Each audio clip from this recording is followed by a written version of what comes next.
And some people would say, well, that's out of the budget. I said, let me tell you something. There is no budget. What's up, everybody? Welcome back to Backwoods Bucket List. Thank you for joining me in today. We're going to be talking about a knife that I think I've had for almost a year. If you've seen some of the other videos, I normally have it in a bag or in my pocket. And I don't think I've done a review on this knife, and I think it's about time. Today we're talking about the Chaves Redencion. Now, this knife I have been using for almost a year now, and I have been putting the work in on it. I mean, you can probably tell it's got a little guck and muck on it. I use this thing even for things I'm not supposed to, but I mean, it's holding up. I got to meet these guys at Off-Road Expo last year, and really nice guys. Got to talk to them, got to meet them, and I really like their product. It's something I had kind of seen around the knife circles and everything, but never really got my hands on it. And now that they have these more affordable options, I'm really surprised, and I think everybody should take a look at these.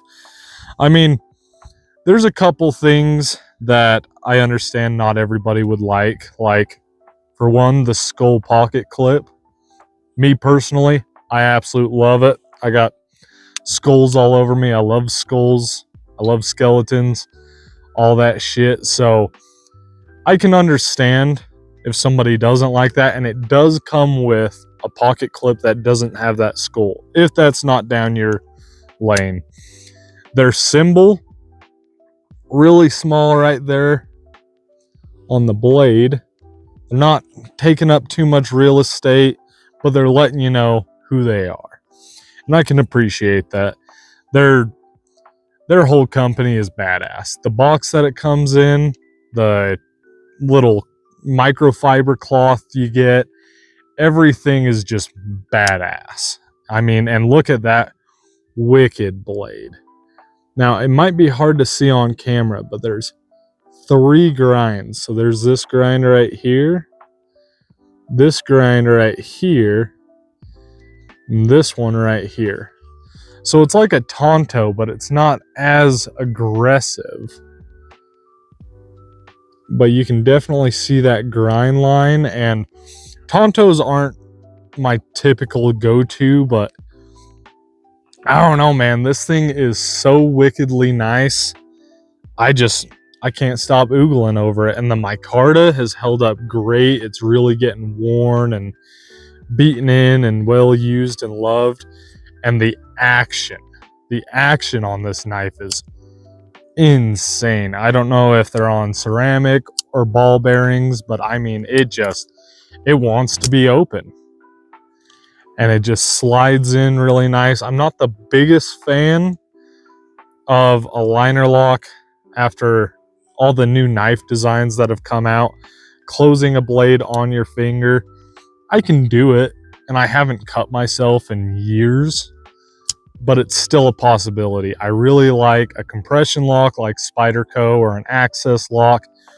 And I just seen that Chaves has something like an access lock.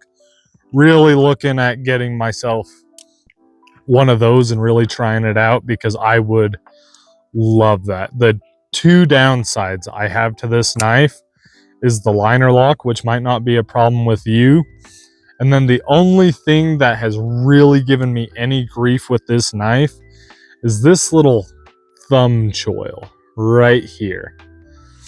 Or finger choil, not thumb choil.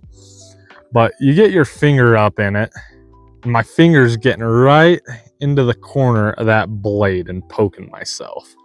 So it's not comfortable to get my finger in there. And when I go to cut something, I've noticed I'll go to cut something, and the blade almost forces me into that little nick, and there's no edge right there in between that little nick for your finger.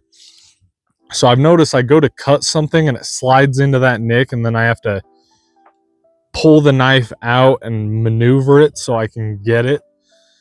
And that doesn't seem like that big of a deal, but if you're just wanting to hurry and open an Amazon package, you pull your knife out of your pocket, you go to cut, and then you're like, hey, my fucking knife's not cutting, and then you gotta hurry and slash it with the tip, or it just gives an extra,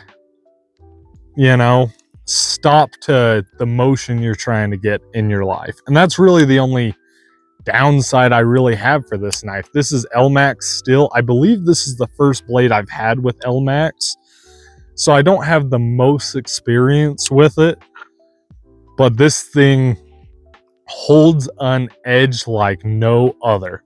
I mean, I've been beating on this thing and using it, and I don't think I've sharpened it. I've definitely honed it. I got a little strop at my house. I'll normally take any knife I've been using that week and strop it just to keep that edge up. But I mean, it is hair popping sharp.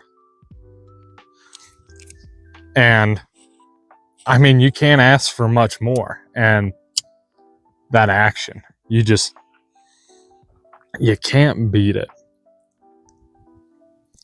This is honestly a really beautiful knife. I'm very happy to have it in my collection, and it's one of the 3 knives that I typically carry between this, a PM2 or a PM3, or one of my bug outs. It's one of those knives in my rotation. It is a bit bigger and heavier than those other 2, but if I know I need kind of a chunky little fixed blade, it's really nice to have that. And the thumb jimping right here, don't know if you can see that. It looks super aggressive, which goes with the aggressive look of this entire knife, but it's actually really fucking comfortable.